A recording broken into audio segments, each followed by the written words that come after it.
Hi, my name is Carlene. This is my channel, See What See. We are on board Seven Seas Voyagers for a 10-day cruise of the Mediterranean with stops in Istanbul, Dubrovnik, Croatia, Rome, and concluding in Barcelona, Spain. Come along.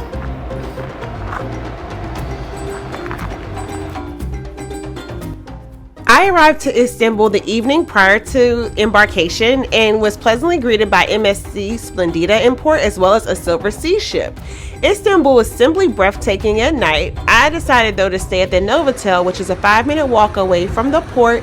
It was pretty comfy for one night. Check out the video dedicated to Novotel in the card above. After clearing security, the Istanbul port entrance is over to the left. There are signs that mark the way, however you will have to put your luggage through a metal detector as well as the x-ray scan. Here is what the door that you will enter into the port will look like.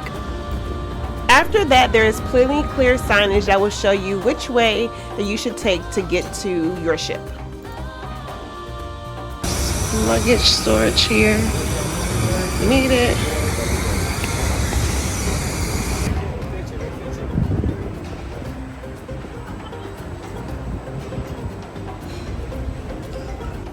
Once on board, you are greeted with a glass of champagne or a welcome cocktail. All right, I'm on board. I'm kind of walking around exploring to see what the ship has to offer. It's a smaller ship, but a few amenities. So currently I'm here at the library. That's the code.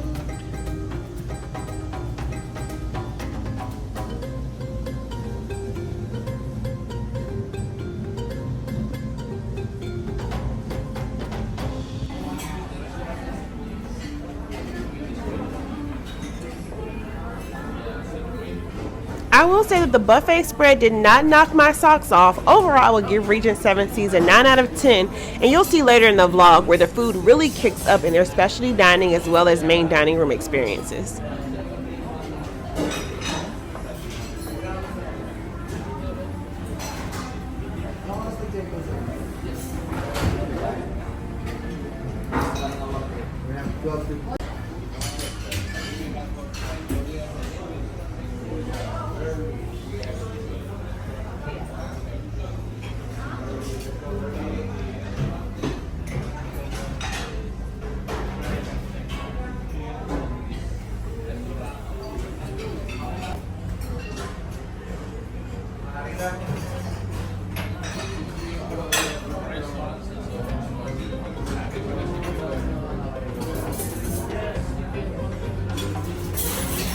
While in port, you get a great view of the busy Bosphorus, as well as some nice city views. You can even see my landmarks like the Blue Mosque and the Hagia Sophia from here.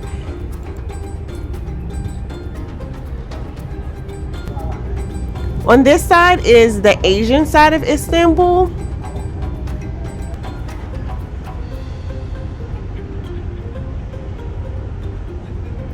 Similar to other cruise lines, your cabin is not available until about 1:30 on embarkation day, so I took the opportunity to explore the ship, and this is the view from deck 12 looking down on deck 11, which is the pool deck.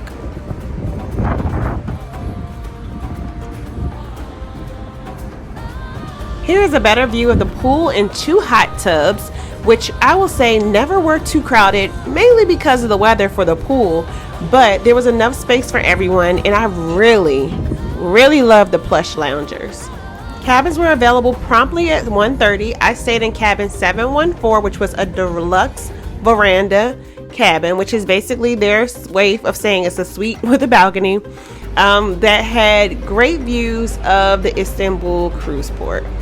If you enjoyed the video this far and want a full cabin tour, hit subscribe and visit my channel, See It With C, here on YouTube.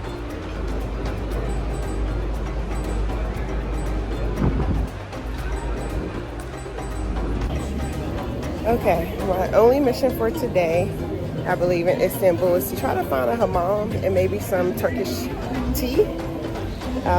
The port area is much more busier than when I walked through here at 12. I guess everybody is now out and about.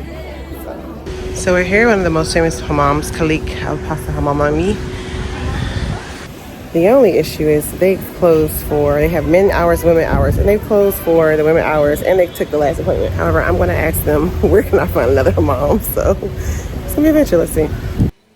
This hammam is very close to the cruise port, only a 5-minute walk. It was closed for men hours, so I had to find another spot. However, they allowed me in to film their waiting area, and it's just simply beautiful. A hammam is basically a bath scrub. They heat you up, get you really hot. Just to see how my hair survives. And then they scrub you with like this pad. And it can get a little brutal, but they take all the skin off pretty much, like almost a layer of your skin. And they wash you down in black soap. And then after that, they basically moisturize your skin. You can add a massage to it.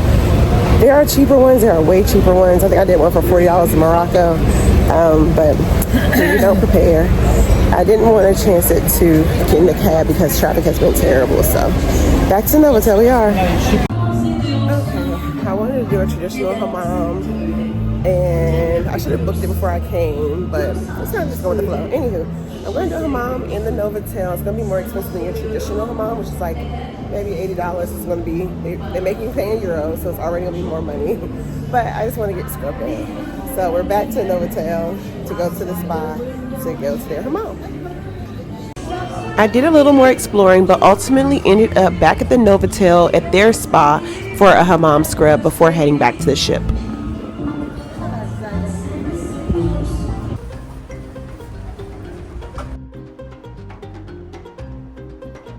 All right, this is night one, heading to dinner at Chartreuse. Want to give you a look at the outfit. I feel like I was able to keep with the dress code, but also make sure that I didn't overpack.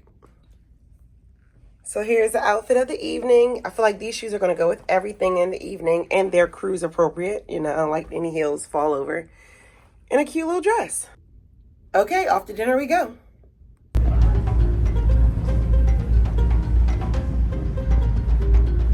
There are shops, but they're all closed. Ooh, I need some Moroccan oil. Oh, that's a business lounge in there.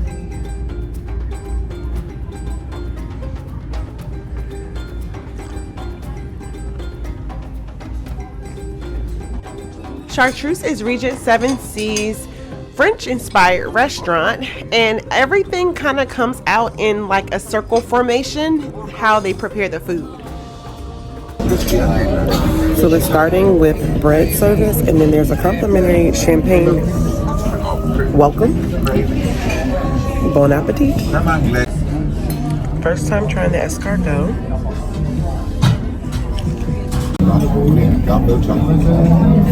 There's a scallop in it.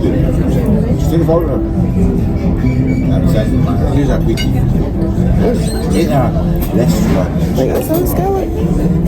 It's a potato?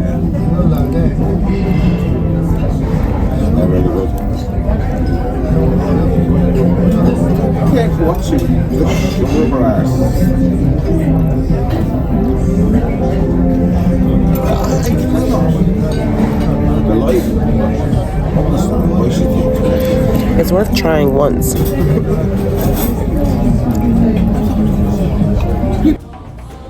My next course was a salad, followed by the lobster bisque, and last but not least, a lobster bake.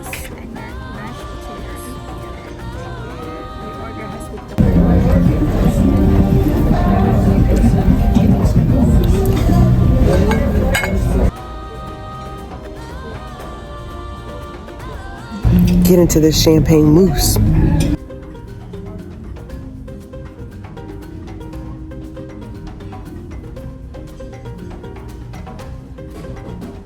I continue with the rest of the evening by having a couple of cocktails in the Voyager lounge and listening to the singing duo.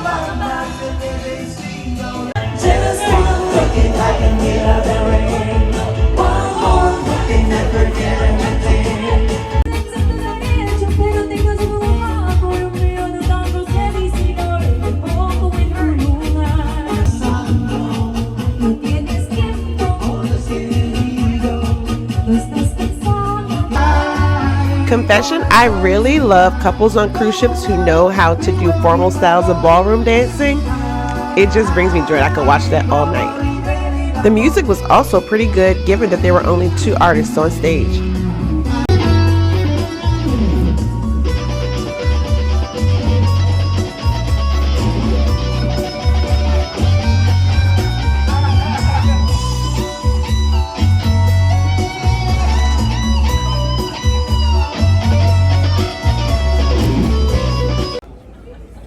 Dear guests, good morning. Welcome to Constellation Theatre. This is just a reminder again. Today you need to carry your sweet key card. Alrighty, it's 7:30 in the morning, and a 7:15 meetup time is diabolical, particularly with all the time changes.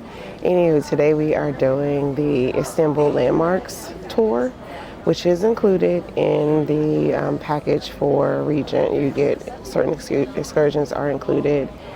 Not sure how long, but I know we have a 2 o'clock, I think, sail away time. So I'm guessing it's gonna be like a 3-hour excursion. We'll see. Alrighty, I'm in desperate need of caffeine, but we're gonna make it a good day. Come along. Back on board at 3 p.m.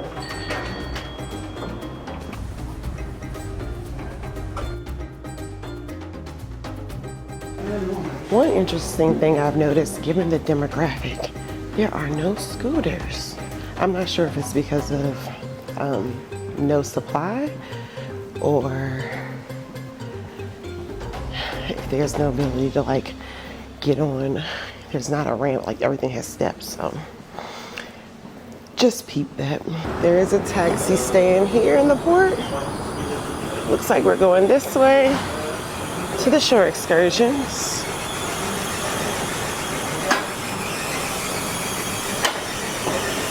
Good morning. Thank you. Oh, cool. So we have buses lined up in here. And I guess the taxis can come in this way. Easy peasy. I'm looking for paddle number 6.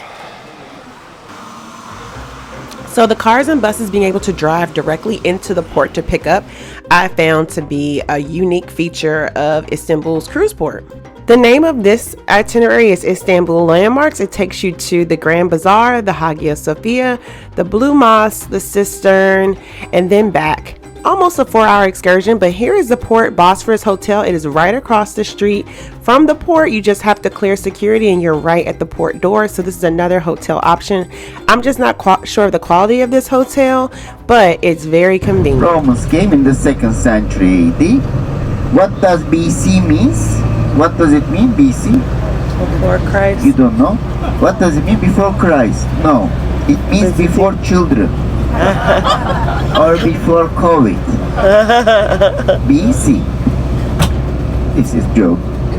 There is a fountain. This is Kılıç Ali Pasha Mosque. So as you can hear the tour driver, the tour conductor say, the reason why the excursions are so early is because that we need to avoid traffic. And this area in particular, and Istanbul in particular, has pretty bad traffic. There are options like the tram that goes back and forth. They sell fish and bread in those boats on the right. That's Süleymaniye Mosque, the big spices market. But we have spices in Grand Bazaar also. I will show you. We can get a impression. And then here's a view of the ship in the distance. We are famous for Turkish light. Today is Monday, first day of the week. This is before the rush hour. Usually this road stops for 10 minutes.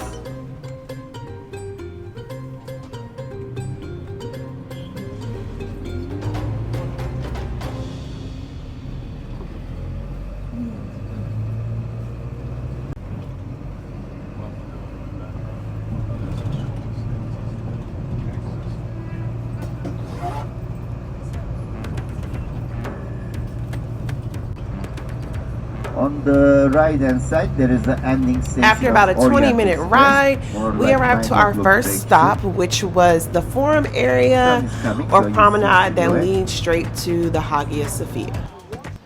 So we are here at the Hippodrome. This is where horse racing was.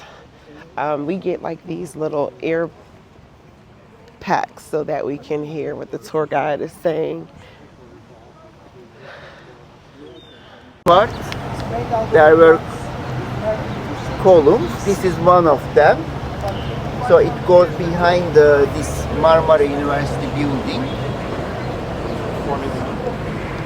Today, for Like many other Levan, places in in those Europe, you will times, find cherries, like Egyptian-inspired bamboo. Remember pieces of bamboo? art throughout I lost Istanbul. one person. This year I found the bone. It's a joke. And as you can tell, our tour guide had dad jokes the whole time. This is Everybody was stealing from the Egyptians, baby. those are blues and greens. Blues were sitting on one side, greens were sitting on the other side. You can see the sports activities took place in the hippodrome. You can see the chariots. 390. If you're just coming to visit your own, there's the Hagia Sophia ticket office. And then the actual palace or mosque is over there. So there's the Hagia Sophia ticket office. If you ever come here, you know, you buy your ticket.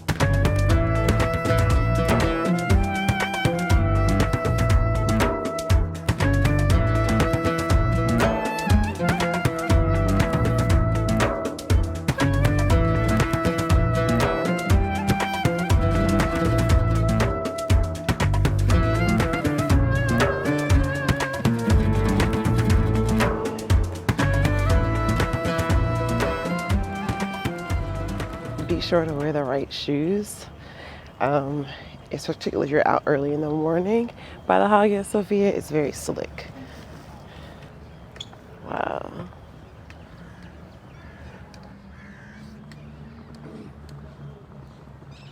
Six minarets. Sultan Ahmet made it. We have 36 sultans.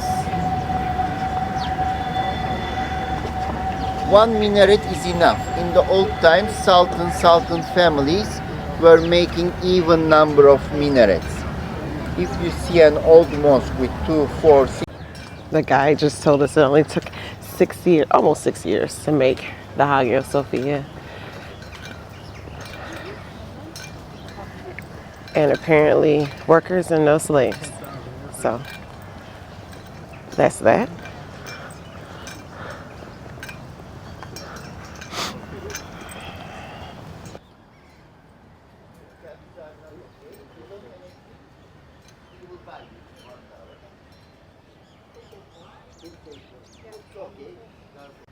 I was also recommended to go to this hammam. So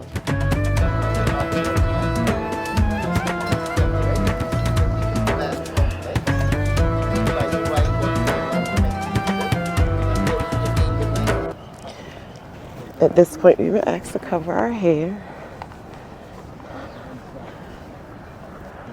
Fun fact, I bought this scarf for Dubai, so I'll just take it everywhere I need to cover my hair. It's kind of cool. You had to buy something, I guess the traveling scarf. but I wouldn't. So over there where it says Hagia Sophia Mansion, that's also a really great hammam. So if you want to have the hammam experience, stay in the old side of the town. It's a lot of traffic on to get there, but if you're ever on the old side of town or having a day on the old side of town, schedule your hammam. And there's two, Sultan Hammam and the Hagia Sophia Hotel, I think is what it's called. If you did not bring a head covering and you need one, there is a place to do that. Quite a few places. Or you can buy a head covering at the entrance of the mosque. It's either €1 or €2, but they only take cash.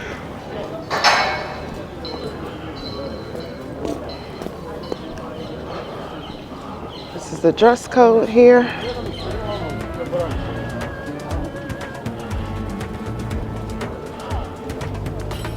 And you also can buy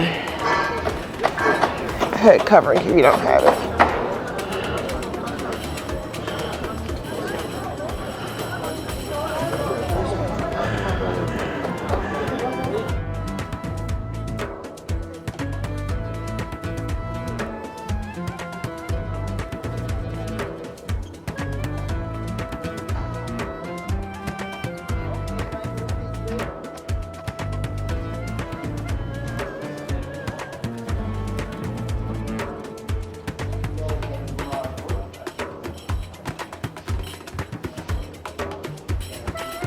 It's a bit of an incline,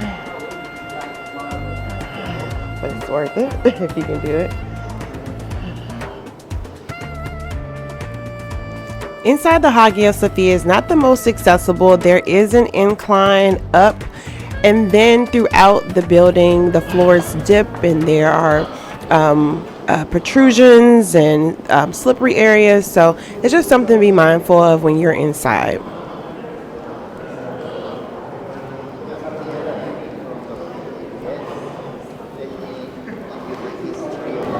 The dome is 183 feet high. On the dome you see golden mosaics. They are all gold mosaics. Up there. Sophia is simply breathtaking, and it is an active mosque.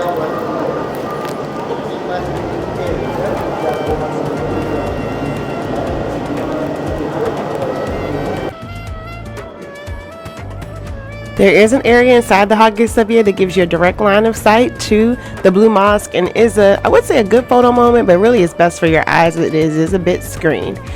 Going out of the Hagia Sophia, you will be going down a steep incline of steps. There are handrails, but again, this is something to be mindful of in regards to accessibility. After exiting the Hagia Sophia, our next stop was the cistern. Now, I wasn't really excited about seeing this. However, when I got in there, I totally understood what it was worth. The cistern holds water used to hold water for the city.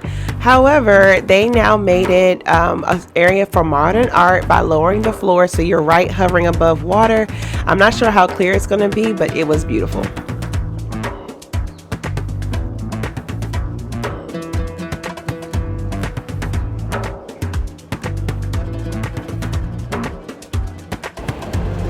We have a pretty reliable tram system, excuse me.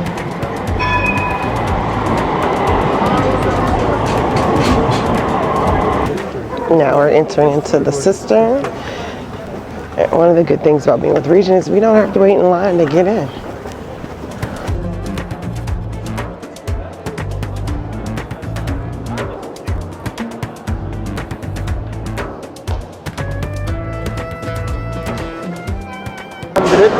Feet long, 240 feet wide. It's a water storage. Water was coming 12 miles away from the lake with the help of aqueducts. It comes here, it fills it up with the aqueducts. These are original, still exist today. It up and they give to the city. We are on the hillside. Water is always flowing down. 336 columns supporting this brick ceiling.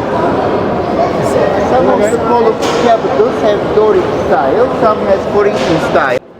I will say I had low expectations for the cistern and was kind of like, why do we need to go here? But once inside, I kind of understood exactly why this is a must-see. They lowered the floor to make you closer to the water and installed lights and modern art, so it's truly worth a walkthrough. A lot of Instagrammable moments, however, you have to know exactly what camera settings to use to get the best shots. Cool art down here. There are some areas of the cistern that get very dark, so just be mindful of that, and make sure you watch your little ones and watch your step. And you're about a 12 inches away from falling in, so just keep that in mind as you're navigating around the cistern.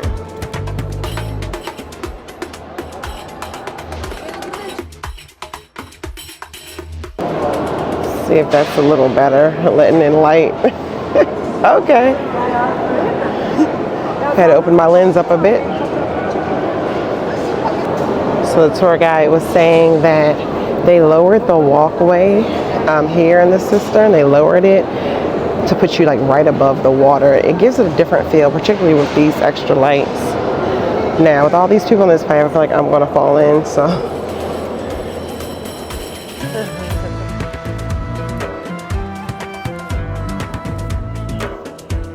After exiting the cistern, we made our way to the Grand Bazaar.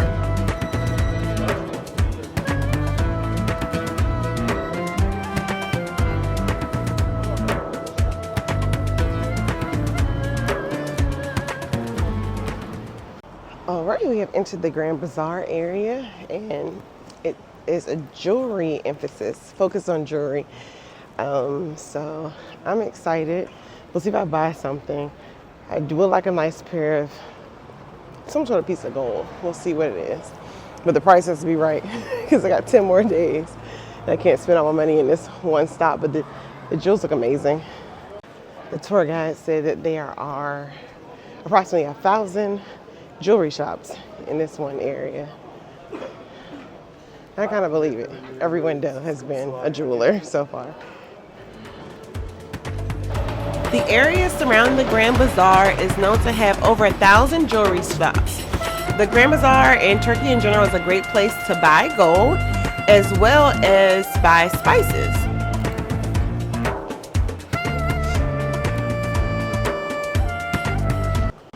Dear people of the world, when you see a cat on the street, don't reach down and touch it. Somebody in my tour group just got bit. He just rubbed it off and kept playing, like kept it going, but I hope his tetanus / rabies stuff is up to date. I don't know. This does not seem like a wise choice. All right, we are inside the Grand Bazaar. The Grand Bazaar is comprised of a variety of small shops. There is an inside portion and an outdoors portion. Most of the shops are either jewelry, fake handbags, scarves, and spices. If you are interested in purchasing gold, I recommend that you do some shopping or research related to how to shop for gold in regards to weights, etc.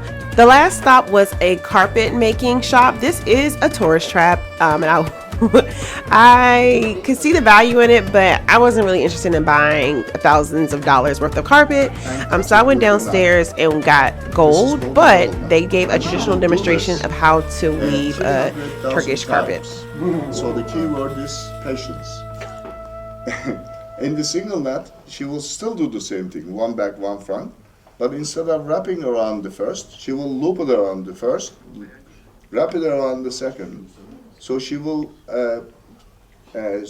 skip every third one, which means it's faster, but not as durable. When we talk about the double knot, we say your grandchildren will write them on their will.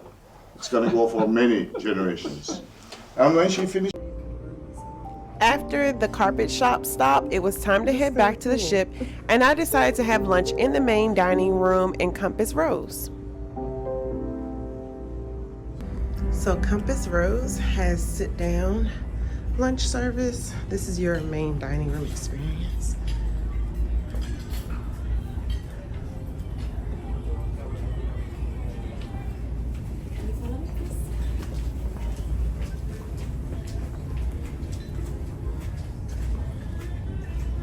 Okay, so I'm here in Compass Rose for lunch. I'm doing the clam chowder, the honey glazed salmon, as well as the chocolate mousse, and of course a glass of wine. Alright, that's our pilot boat. We are about an hour away from pushing back.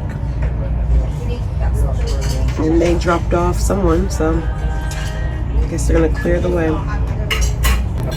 One thing that I really appreciated is about passports. So once you don't have to pull out your passport after you do embarkation, you get this card and it has a QR code, so you scan that in and out of the port. The port here in Turkey is new, only 2 years old. It's very modernized, and it's not that traditional kind of industrial port that is in Europe, it is a pretty modern looking port, and you have shops and all the other kind of things, as well as just transportation right in the front, so you can really come and go pretty easily. And then if you take a taxi, you can literally go right into the port, or maybe not a taxi, but like the shuttles kind of drop you in and out of the port. I don't know if they'll let taxis go in and out or not, but the taxi stand is closed. If they don't even let you go in, you have options. So wanted to share that tidbit with you. I really enjoyed how industrial or how modernized Istanbul's port was. I can totally see me getting either flying here or getting on like a Virgin Voyage itinerary that stops in Istanbul, and I already know exactly what I want to do. I want to do more hammams hammams and maybe a museum. But Istanbul is a pretty cool place. The lira is significantly lower. It might be like 39 euro to $1 or something insane. So you definitely want to get to Istanbul while it's affordable. After lunch, it was time to catch the views for sail away. If you heard of that cruise line, comment in the chat. I know one thing, the Bosphorus has some huge jellyfish. Like I can see this all the way from the ship. That's one right there. And there's another right there. Which is so interesting because we saw people swimming in the Bosphorus earlier today. So I guess people figure out a way around the jellyfish. I went live during the sail away, and you can catch that replay on my channel. But here is the menu for Compass Rose main dining. So after enjoying some views, it was time to eat again. And I was really impressed by all the offerings in the main dining room.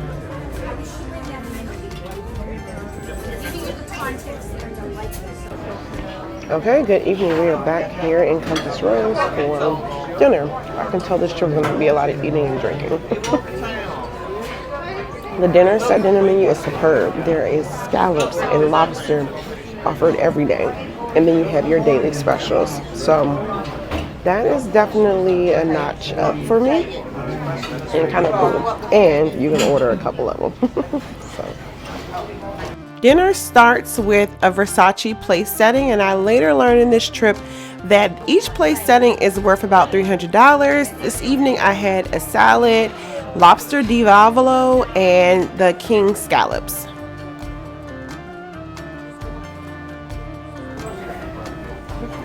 The dinner was delightful. Ooh, and you can hear I'm belching it back up. They have been nailing the seafood dishes, and it's kind of good to, sometimes a lot of cruise ships are very heavy on beef and then chicken, but it's good to have some seafood options. So everything that I've had so far in regards to seafood has been tasty. Okay, how cool. I got laundry done, so they delivered my laundry once I took off the privacy notifications. Everything's pressed, etc. But here, I was like, what is this? They literally wrapped up my bras and panties. Okay, let's look at the events for tomorrow. There is, there's a World of Wine. So if I'm up, I might do that. I like that a lot. Don't want to do bingo. Afternoon, there's like voice and keys by the pool. That sounds cool. There's a thriller dance class. Probably won't do that, but okay. Wellness event, social bridge, mahjong players. There's ladies pamper party. Maybe, because I do need to get my nails refreshed. Let's see. There's golf. Afternoon tea. That sounds interesting for me. I am curious about this spotlight on ancestry presentation, because if they're doing the ancestry DNA thing, I would probably want to do that. What we got here? Service club members. There's notes. They are, hopefully maybe I can finally get to the solo travelers. I have not got to solo travelers meet and greet yet. The first 2 nights. There's a party for breast cancer awareness here. There's a 70s after party. the Voyagers has had like a lot of the what is it called? A lot of the live music for the night. Fleetwood Mac, not really into that, I don't think. So yeah. There is a time change, as well as I love the updates from the news outlets, and they print them and bring them here. So I want to read the last 2 days for my morning coffee probably. So not a ton of activities, but enough activities where it's kind of like, I would do that if you would let me. We're going to see how tomorrow feels in general. I'm not going to push or like force anything. I'm just going to kind of go with the flow, including what time I wake up, and especially to be feel good till sleeping, because last night, or just I've been drinking little cocktails too. Last night or this morning, we had to be up at 7:15 for the excursion, so it'll be good to sleep in with no agenda today. I think it's today or tomorrow. But anywho, I'm going to close out the vlog for the evening. Good night. This is See It With C. Thanks for traveling with me. Like, comment, subscribe, and I will see you in the next video.